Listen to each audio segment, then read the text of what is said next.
We're about to talk about something that's not getting a lot of attention right now nationally. If I had to guess, most of you guys haven't even heard about what we're about to talk about. This is something that really confuses me about the woke agenda. They like to pretend like they're all about equality. Everything and everybody should be equal. They want women coaching in the NBA. They want women playing football. They want women taking on roles that are traditionally male. They want women running the world.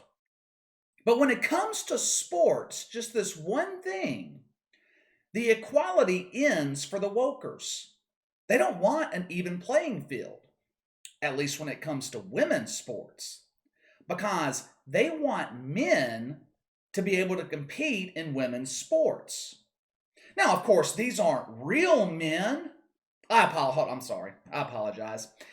I need to start using the proper pronouns. Let me think for a second.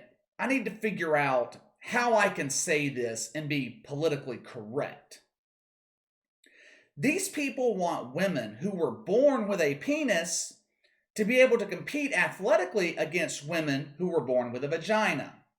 So if you're in high school and you're a dude who identifies as female, and let's say you're 6'3, 6'4, 235 pounds, and you want to be on the women's wrestling team, that's perfectly fine with the wokers.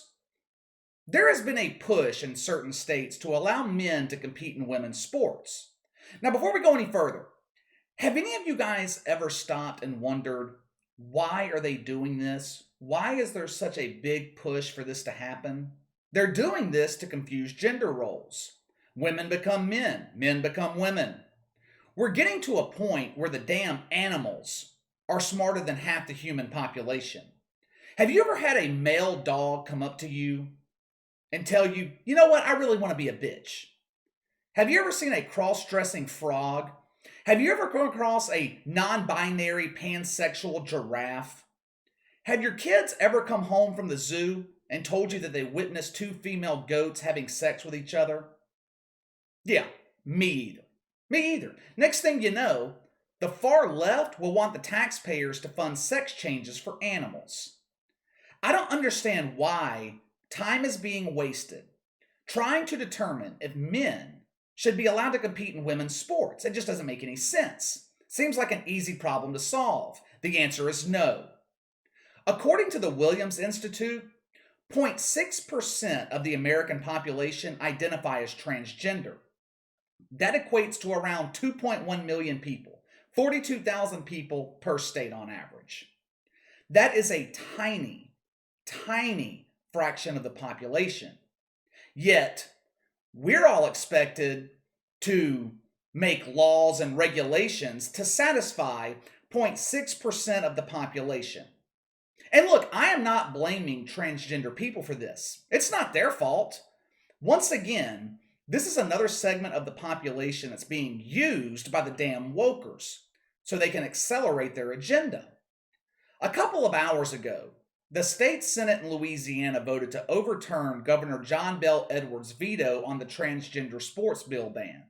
The transgender sports bill essentially put into law what us normal people already know. Men aren't allowed to compete in women's sports. It doesn't matter if you identify yourself as female. To the rest of us, you're still a dude, at least when it comes to participating in sporting events. This now moves to the House in Louisiana, and if they vote to overturn the governor's veto, then Louisiana will go back to normal. Boys compete against boys, girls compete against girls. As expected, the far left having a fit over this. Why can't little Tommy play against the girls? It gives him the best chance to get a participation trophy. If you listen to the woke politicians in Louisiana, then we find out the real reason they want transgender people to be allowed to play against the gender they identify with. Guess what this all boils down to? Money. The state of Louisiana is being backed into a corner by the NCAA. That damn organization that needs to be abolished immediately. The NCAA serves absolutely no purpose besides exploiting college athletes for money. The Final Four is scheduled to be held in New Orleans next year. And the city needs it. They need it. The economy in New Orleans has been destroyed in the last 12 to 18 months. Not by the Covey. The Covey took all the blame. The real culprit is the mayor of New Orleans, LaToya Cantrell, who refused to allow the city to reopen, even when every other city and state down here went back to normal. If there was any time that New Orleans needed an event like the Final Four, it's now. New Orleans needs the money. Hell, the state of Louisiana needs the money. The Final Four brings in over $100 million. It would be the first major event New Orleans has hosted since the pandemic. Now, you might be wondering, what the hell does the Final Four and the NCAA have to do with a transgender bill in Louisiana? Funny you should ask. Casey has the answer for you. Back in April, the NCAA threatened to remove the Final Four from New Orleans next year if they didn't allow transgender athletes to compete in Louisiana against the gender they identify with. Because the NCAA is against discrimination. The NCAA refuses to do business with cities and states who aren't inclusive to all people. So the wokers in power in Louisiana are doing everything they can to get this done. And look, in a sense, I kind of understand why. The Final Four would help the people who live in New Orleans. I'm not going to give these politicians credit and say they're doing this for their citizens, but appeasing the NCAA would benefit the citizens of Louisiana, mainly New Orleans. But at some point, someone has got to take a stand against the lunacy, just like the city of Charlotte did back in 2017. Charlotte was scheduled to host the NBA All-Star Weekend that year. The NBA ended up moving the game to New Orleans because North Carolina passed a restrictive transgender law. It cost the city of Charlotte hundreds of millions of dollars, but they did the right thing. They didn't back down to the NBA. And if I'm not mistaken, I believe that was around the time the wokers were trying to allow men who identified as women to use the women's restroom. There are obvious issues with that. I don't need to explain it to you. North Carolina wasn't having it. They said, to hell with the NBA, take your woke all-star game elsewhere. We don't need it. We are not allowing men to use the same bathroom as innocent young girl children. I had actually forgotten all about that until I was doing research for this story. It's just another example of the NBA being on the wrong side of an issue. These sports leagues, one day, they're going to figure this out. Americans are starving for common sense right now. They're tired of being told left is right, up is down, man is woman, cat is dog. There has been a flat-out rejection of woke politics. If you don't believe that to be the case, just look at ratings for the NBA Finals. The final number was released for Game 5 the other night. We covered the preliminary rating yesterday, which I believe was around 6.2 million.